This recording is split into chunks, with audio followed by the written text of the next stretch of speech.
Quentin, whenever I bring up the problem of evil to theologians, theistic philosophers, they get very nervous and they talk very fast.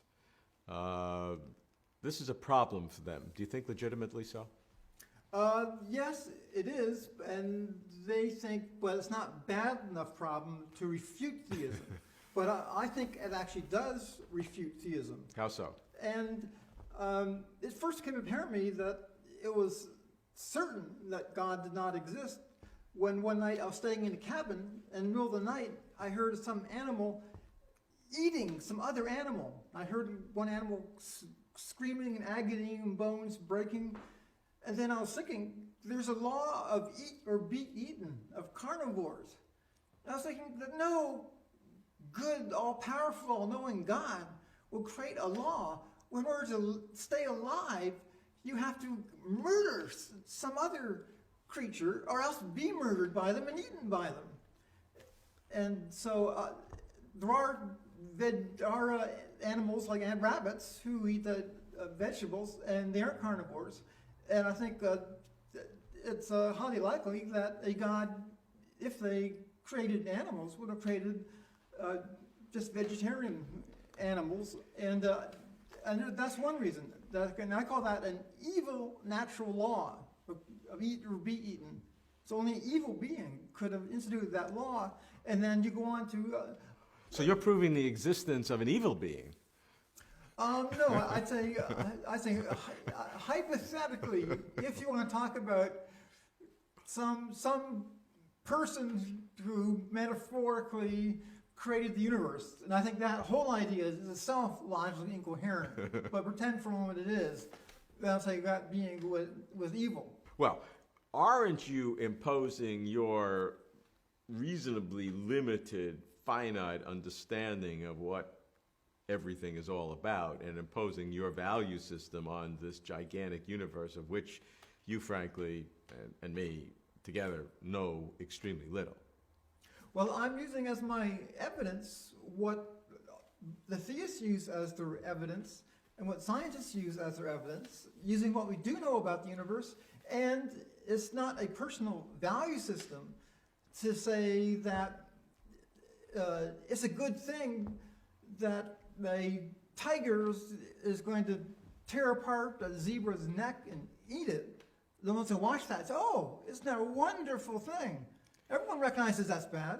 Well, look, certainly it's our impression, but if one wants to say that that death is part of the world, death is never pleasant. There's all different ways of dying.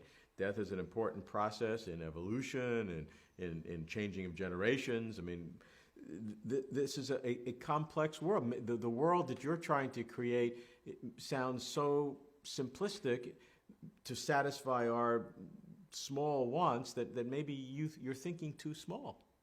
I wouldn't say they're simplistic. I would say there's so many possibilities to create a world so much better than our world that it's inconceivable that a perfectly good and powerful being could have created our particular world. And you mentioned death. Everyone thinks death is bad. Yeah, and I would agree. Why would a good being create something that people dislike the most, dread the most? It just doesn't make sense. Well, certainly that's right, and theists almost universally will agree with that, and then say that there is another piece of the story. The book doesn't end with the chapter on death. There are other chapters of the book afterwards. We don't know what that is or how it works. Everybody has different ideas, but the book's not over when you die. Well, the scientific evidence contradicts that hypothesis. There's abundant scientific evidence from neurophysiology and psychology that consciousness requires a brain. And it contradicts science to postulate some kind of heaven where we're conscious but don't have brains or bodies. We certainly have no physical instance of that, but almost by definition, how can science, which is limited to the physical world, be able to discern something that you're defining as not physical. So science has almost abstained itself from being a methodology that can be even used to discern it. Because science deals with the physical world. If you're defining a non-physical world as something that's not physical, by definition, and science is as a methodology for the physical world, you are abrogating the right of science to deal with anything else.